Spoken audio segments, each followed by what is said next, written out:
What's up, everybody? Andrew Mahone here with Darium's Competitive Pokemon, going to be doing an expanded deck profile today on Night March featuring Marshadow GX from the new Burning Shadows set. Super excited about this archetype. I have a lot of experience with it, playing with this deck for the last few years. Night March is the deck that I got 9th place with at the 2015 World Championships, and I continued on to play Night March for most of that next season. So I have a lot of experience playing this deck. I've taken it to many regionals, played it in an expanded format a bunch too, so I know the strengths and weaknesses of this archetype in and out, and I'm excited to talk about the new things that this deck's got going on with the release of these recent sets. So I think Night March is a well-poised deck in the upcoming expanded format, even with the recent nerfs. I mean, you've got Karen that has come out recently. You've got that Oricorio that has come out that does damage based on the amount of Pokemon in the opponent's discard pile. Will Night March ever die? I don't think so. I mean, Pokemon just keeps printing cards that just go very, very well in Night March. It seems like they just really want this to be a sustaining archetype. So I'm going to talk about the strengths and weaknesses of Night March, where I think it'll fall in the upcoming expanded format, and some various things that you could do to make this Night March list your very own. If you want to tech it out in some different ways, I'm going to mention some ways that you can alter the list to fit however you would like to play it. So let's go ahead and get started with the basics. We've got 2 copies of Marshadow GX, and of course, we play all 12 Night Marchers for Joltik, for Pumpkaboo, and for Lampent. We also play 1 copy of Oranguru, 2 copies of Shaman EX, 1 copy of Tapu Lele GX, and 1 copy of Tauros GX. So this cast has changed quite a bit since, about a year ago. Now we have some new friends to the bunch. It used to just be Shaman EX and Night Marchers, maybe with some Mew EX thrown in the mix. There was that other Mew, the non-EX Mew, that has a similar ability, allowing it to copy one of your own basic Pokemon's attacks. You can see that I'm not playing either of those here. We're leaving all of the heavy swinging up to Night March, Night Marchers, and Marshadow GX. Marshadow GX has this amazing ability, Shadow Hunt, which reads, this Pokemon can use the attacks of any basic Pokemon in your discard pile. You still need the necessary energy to use that attack. It used to be that if you had all 12 of your Night Marchers in the discard pile, you would have to find a way to retrieve one of them back to the active position in order to use Night March again. At the very least, you would have to get a Night Marcher on your bench so that Mew could copy one of your Night Marcher's attacks. You could use Puzzle of Time to get these Night Marchers back. You could use Rescue Stretcher, Buddy Buddy Rescue, Revive. There are a bunch of ways we used to play to get Night Marchers back into play. Getting Night Marchers back into play is not as big of a deal as it used to be, thanks to Marshadow GX. Marshadow GX not only makes it so that we can attack while all of our Night Marchers are in the discard pile, it also raises the damage ceiling of Night March. It used to be that you could only have 11 Night Marchers in the discard pile if you wanted to perform Night March, meaning that you maxed out at a base 220 damage. Now, with Marshadow GX in the deck, you can have all 12 Night Marchers in the discard pile, meaning that you can max out at a base 240 damage, which is absolutely awesome, allowing you to get over that bump so that you can knock out some very big Pokemon EX and Pokemon GX, even the likes of Primal Groudon with that 240 hit points. You can reach that now with all 12 of your Night Marchers in the discard pile without any damage modifiers. You don't need Muscle Band, you don't need Choice Band. You could get there naturally, which is a pretty big deal. So not only that, Marshadow GX also gives Night March an amazing fighting type coverage. Darkrai EX and Darkrai GX are both big threats in expanded format, and Darkrai decks used to do pretty well against Night March because they could play the Darkrai EX with Night Spear, and they could pick off Joltix with the snipe damage from Night Spear. Now you could just chew straight through a Darkrai deck thanks to Marshadow GX's fighting type coverage. Marshadow GX's fighting type coverage is also good against Tauros, also good against Drampa, and as well as Darkrai. So fighting type coverage, excellent for this deck to have. I mean, in addition to lightning and psychic type coverage, lightning type good against Yveltal, good against Mega Rayquaza. I mean, we really hit a lot of different type coverages with this deck, and Marshadow just does awesome at supporting the rest of the cast here. You can see as far as draw Pokemon go, we do have 2 copies of Shaman EX. Night March used to play 3. 3 used to be very standard, but now the Tapu Lele GX is here. I found myself playing 2 copies and being fine with it. Tapu Lele GX is just too strong of a card not to play.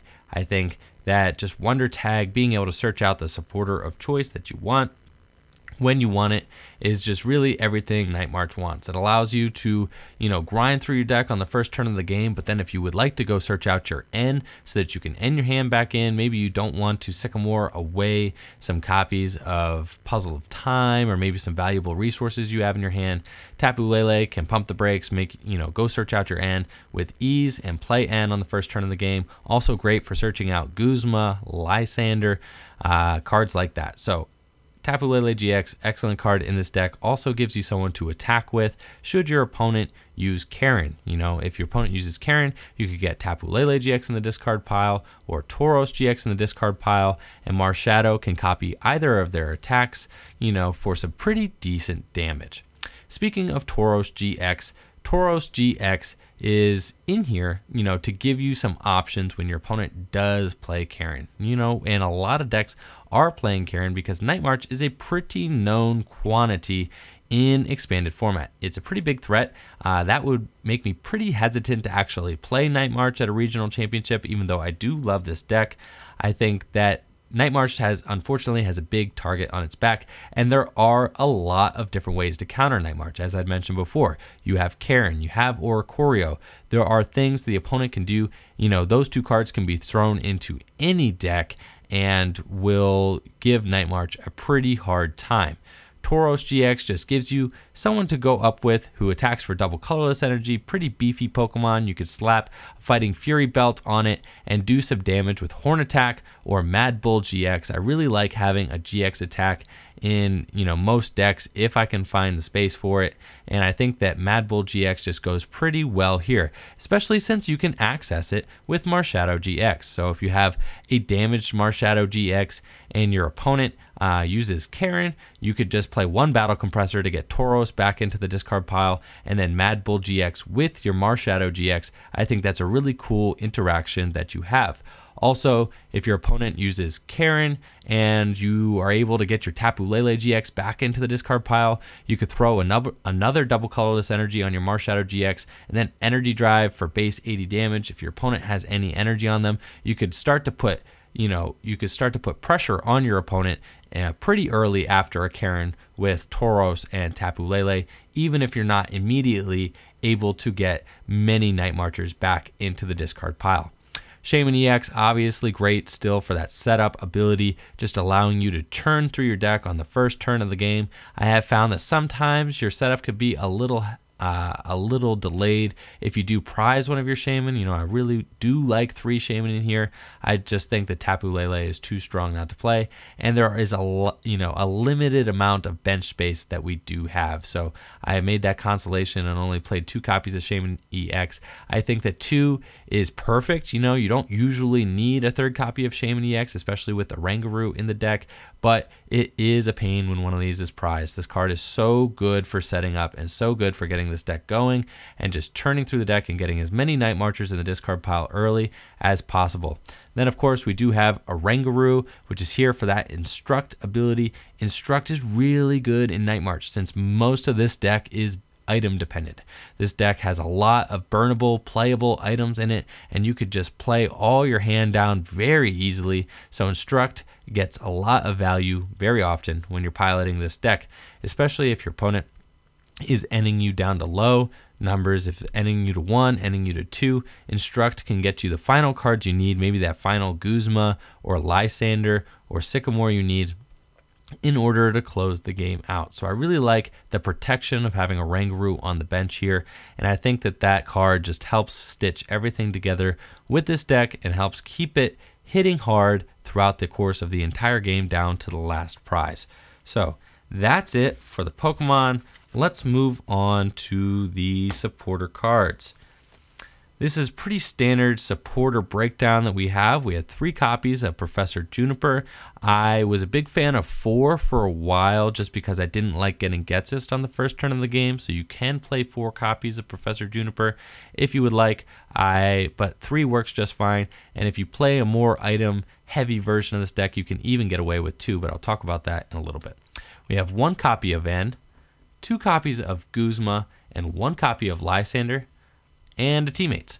So this is a little bit odd here. You can see that I'm playing 2 copies of Guzma, 1 copy of Lysander. Typically this deck might only play 2, catcher type effect supporters.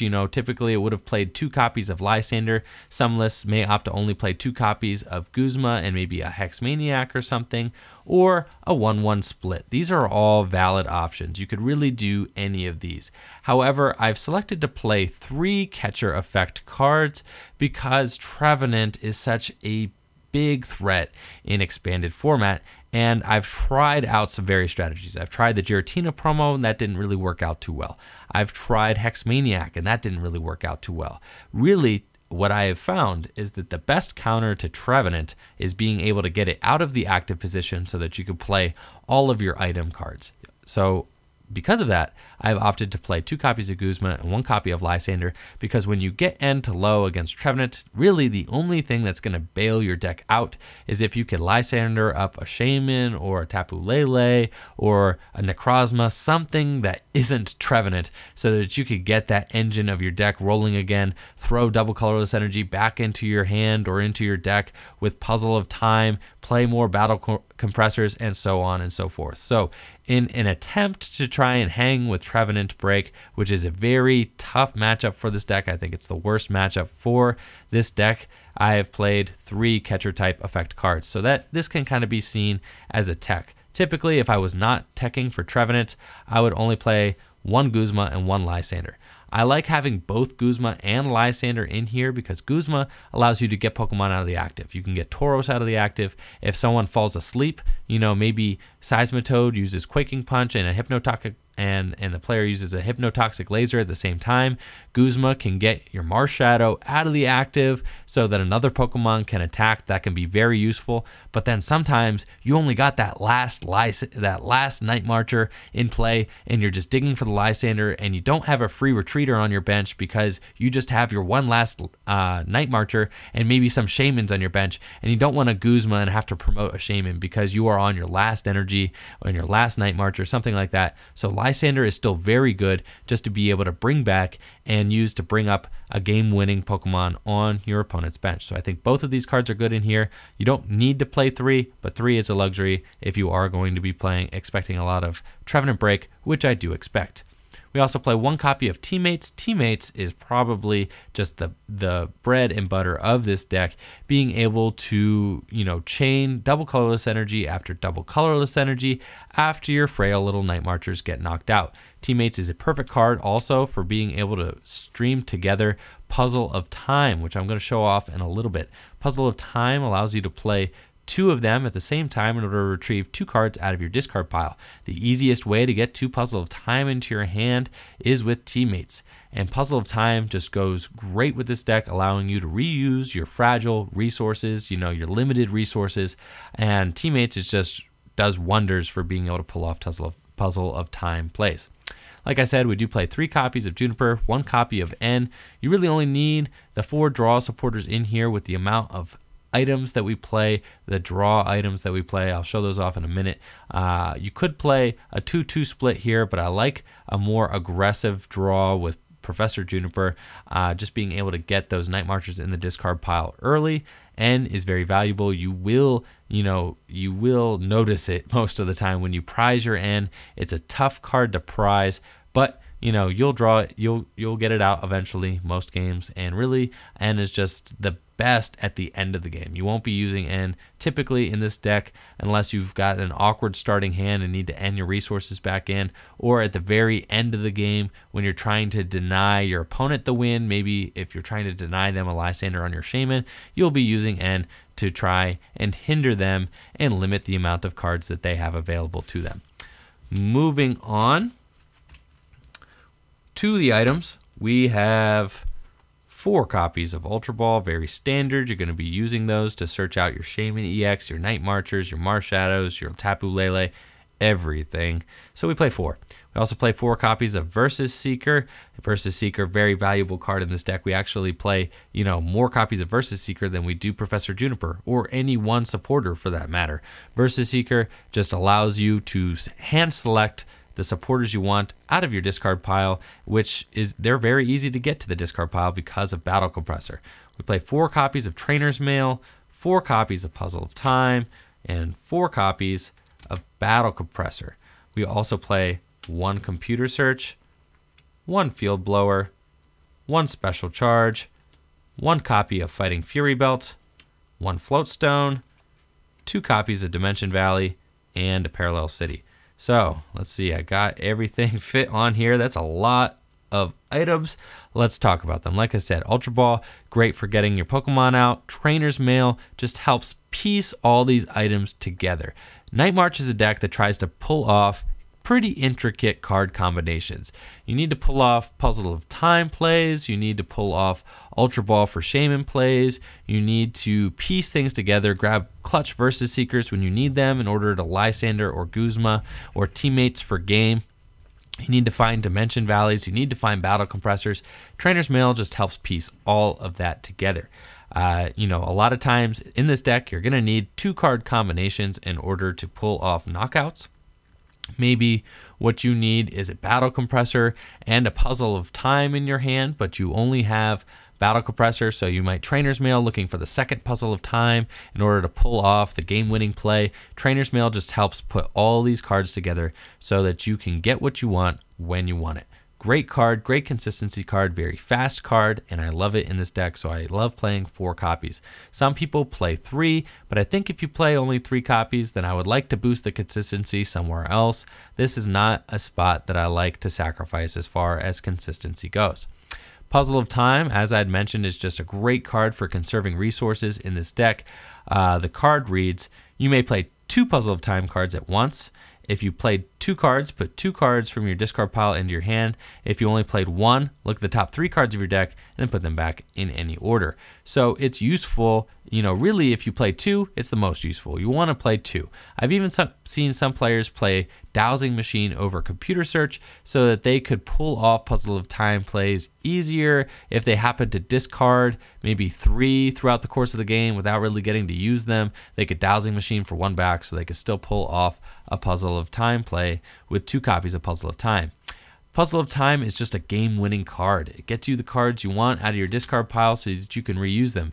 Maybe all you need for game is Versus Seeker and a double colorless energy. If you are able to get 2 Puzzles of Time into your hand, which is pretty easy with Trainer's Mail being able to search them out, Shaman being able to set up and draw into them, it helps you pull off game-winning plays just that much easier. Computer Search just also great in here for helping you search out the cards you want when you want it. I'm a big advocate of Computer Search over Dowsing Machine just because it's a more aggressive card. It's more immediate.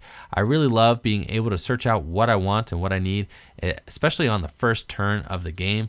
And I think Computer Search could just get you those turn 1 attacks easier. It gets you the double colorless energy when you need it, gets you the Dimension Valley when you need it, the Parallel City when you need to limit your own bench, maybe knock those Shamans from your bench. It gets you your Fighting Fury Belt right when you need it. I think Computer Search is just one of those game-making cards, being able to access anything from your deck when you want it, just too strong not to play. I really love Computer Search in here.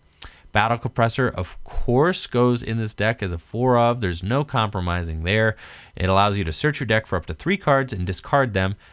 Shuffle your deck afterwards. Obviously, this deck does more damage based on the amount of Night Marchers that are in the discard pile, so you're going to want to play your 4 copies of Battle Compressor so that you can send Night Marchers to the discard pile. Another great combination with Battle Compressor, though, it is a consistency card. You could, if you start Battle Compressor and Versus Seeker in your opening hand, you could play Battle Compressor to send your supporter of choice to the discard pile and then fetch it with Versus Seeker so that you could start drawing if you didn't happen to start a draw supporter in your opening hand. So it's useful in that regard as well. Even mid-game, if you have Battle Compressor and Versus Seeker in your hand, it means that you can play any supporter in your deck, so long as you could discard it with Battle Compressor, which is just super great, being able to have that access to anything you want when you want it. We also play one copy of Fighting Fury Belt. We play the Fighting Fury Belt. It's just a little bit of a damage modifier, but also nice to give your Marshadow some extra hit points. I'm not totally sold on this being Fighting Fury Belt. I think it could easily be a choice band. It could easily be a muscle band. It could also be a Focus Sash. Focus Sash allows fighting Pokemon to withstand one-hit knockouts. I think either of these could be very useful. Obviously, Marshadow being able to withstand a one-hit knockout could be game-breaking in some situations, but like I said, trying to fix this deck so that it does, has the best shot against Trevenant, because I think the Trevenant will be a huge problem for this deck. I think Fighting Fury Belt is the best tool card you could play to help your case versus Trevenant.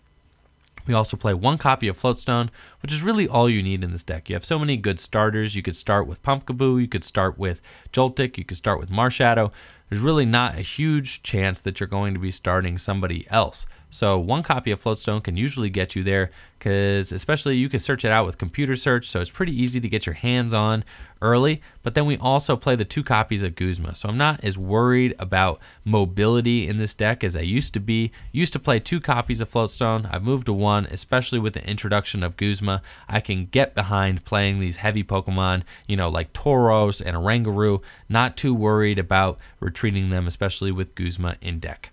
To finish these off, we also play 2 copies of Dimension Valley and Parallel City. Now, Night March decks used to play 3 or 4 copies of Dimension Valley. When I got 9th at Worlds, I was playing 4 copies of Dimension Valley because you had to attack with Mew, and there was no way to recycle your double colorless energies, so you had to use basic energy on your Mew, and you had to copy Joltik's Night March, so that was just the only way to stream attacks in a Night March deck.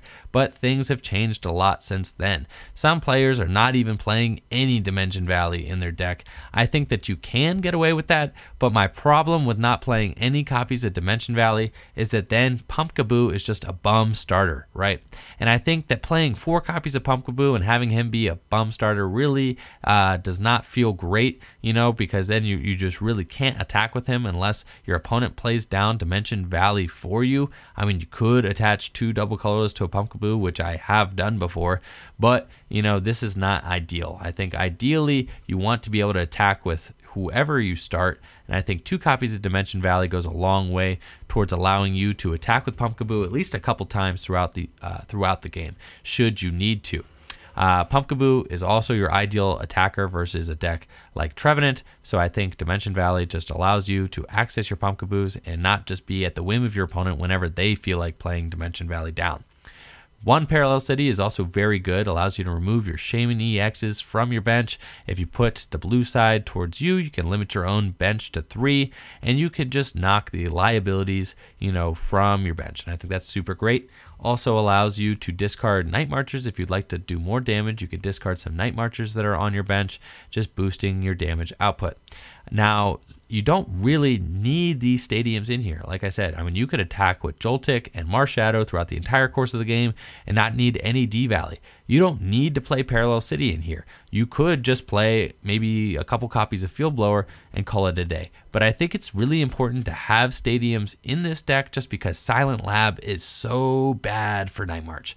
Silent Lab is really bad. Shuts down your Shamans, shuts down Tapu Lele, shuts down Oranguru, and it shuts down Marshadow. So I think that not playing any stadiums is just really irresponsible because your opponent, if you're only playing a couple copies of Field Blower and really maybe 1 stadium, then your opponent could just Quaking Punch, put down Silent Lab, and your Marshadows are just out of business, which I think is just too sketchy to do right now. So I am going to play the 3 copies, the 3 stadiums, which gives you, a decent odds of being able to counter Silent Lab, which is really popular in Toad Bats. And, I think that you can actually contend with Toad Bats the way this deck is built, especially since we do have Marshadow and Tauros. Tauros is really good against Seismitoad, since Seismitoad is usually not going to be knocking it out. You can at least pull off, some pretty clutch Mad Bull GX plays against Seismitoad, and it's even better that you can use Mad Bull GX with with Marshadow instead of Tauros itself, because you could switch between using Mad Bull or Rage or Horde Attack and Night March, all with the same attacker. We do play our 1 copy of Field Blower as well as a special charge for our final 2 items in the deck. Field Blower, obviously great for removing stadiums and tool cards. If you happen to be playing against Garbodor, this is nice for being able to remove Garbodor's Floatstone. Also really good at removing things like Focus Sashes. Night March really wants to be able to knock out its opponent in one hit, and if the opponent is playing Focus Sash in their deck, you want to be able to remove it and then reuse that Field Blower again with Puzzle of Time. Special Charge just makes your double colorless energy go a lot further, being able to shuffle 2 special energy cards from your discard pile into your deck. Special Charge is really great for being able to stream attacks throughout the course of the game. You can get 6 double colorless energies, because you have the 4, you could shuffle 2 back in, so you can have access to 6 double colorless energies without even having to Puzzle of Time for any of your double colorless energy, which opens up Puzzle of Time for being able to be used to grab, clutch game-winning items and things like that. So that's it for the items. There are a lot of items in here. You can see we play a lot of like one-ofs, Floatstone, Fury Belt, Special Charge, Field Blower, Computer Search, Parallel City, only 2 D-Valley. But that's the beauty of Puzzle of Time. Puzzle of Time can bring all these one-of cards back and can allow them to be reused throughout the course of the game. So that's kind of why we have a little bit of a toolbox style as far as the items go. And then, of course, we only run 4 copies of Double Colorless Energy. Double Colorless Energy is what keeps your Night Marchers going and keeps them attacking. There's no reason to play more than 4 Double Colorless Energy in here. So that's it for my list. You may notice that there were a few things that you might have expected to be in here that weren't quite in here. I'm going to review those real quick. So some of you may say, Andrew, your deck doesn't really have any answer to Giratina. If you wanted to have an answer to Giratina, Chaos Wheel, I don't think the Chaos Wheel is the biggest threat right now. You could play a copy of Ranger in here if you wanted to get around Chaos Wheel.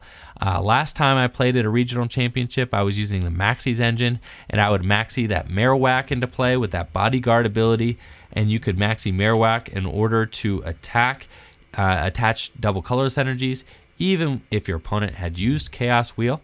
Another option is that you could play Ranger. You could play a Stardust Jirachi in here if you wanted, in basic energies. I don't really love that, but you could do that if you wanted to try and remove special energies from Seismitoad and Giratina EX. I don't think that Giratina EX will be the biggest threat, which is why I haven't teched for it, but if you are worried about it, just slap a Ranger in here. Not that big of a deal. You could take that 3rd Guzma or the 2nd Guzma out for the Ranger, and that would go just fine there.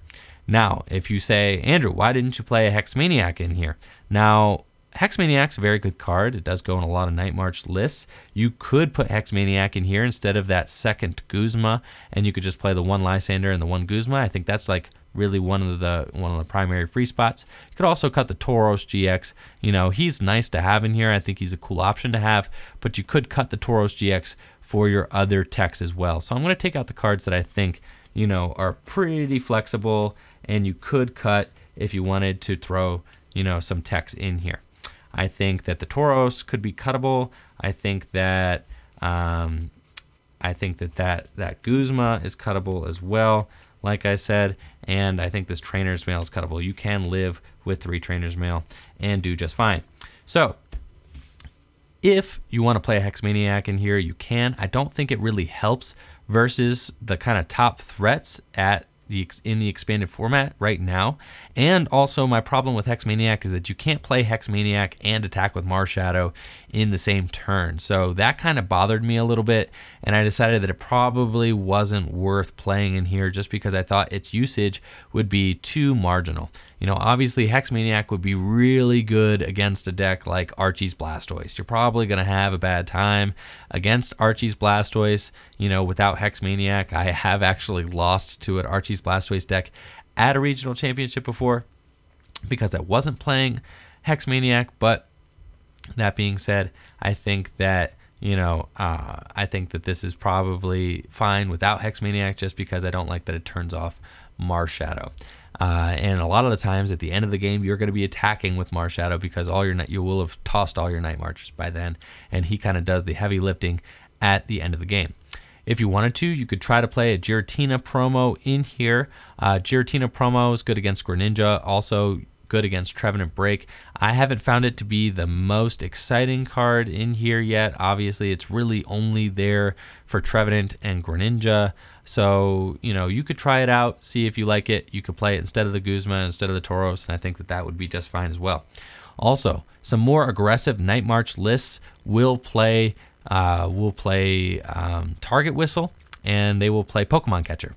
If you want to tech for the mirror, and if you want to just be playing the most aggressive version of Night March that you could possibly play, you could cut maybe two of the either the Guzma or Lysander. You could cut two of those and only play one Lysander, or only play one copy of Guzma and replace them with two Pokemon Catchers, and then you can replace one of these with a copy of Target Whistle if you wanted to. The Target Whistle Pokemon Catcher combo is just very aggressive. You could pull a Shaman EX or something out of your opponent's discard pile. You could teammates for Target Whistle Pokemon Catcher and just go for game on a flip.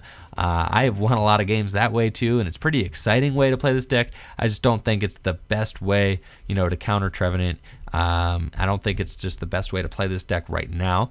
If you wanted to be a little more conservative, you could just cut maybe the Tauros for a Target Whistle, and you don't have to play the Pokemon Catchers. You could still play Guzmas and Lysanders and play them in combination with Target Whistle in order to bring up, Pokemon out of your opponent's discard pile. However, I haven't really found Target Whistle to be super necessary in expanded format. Almost every single deck is just going to play down Pokemon EX and Pokemon GX for you, so you don't really need to pull them out of the discard pile and expand it. They're already going to be in play. There are already going to be plenty of prizes for you to take, and there are probably going to be plenty of Shaman EXs or Tapu Leles or something to knock out on your opponent's side of the field. So these are my 3 flex cards. If you want to add something that you didn't see in the list, maybe if you want to add another Fighting Fury belt, that Target Whistle, like I said, Giratina promo, Hexmaniac, Ranger, this is where I would put them. So thank you all for watching the video. Let me know what you guys think of my Night March deck. Like the video, subscribe to the channel. Peace.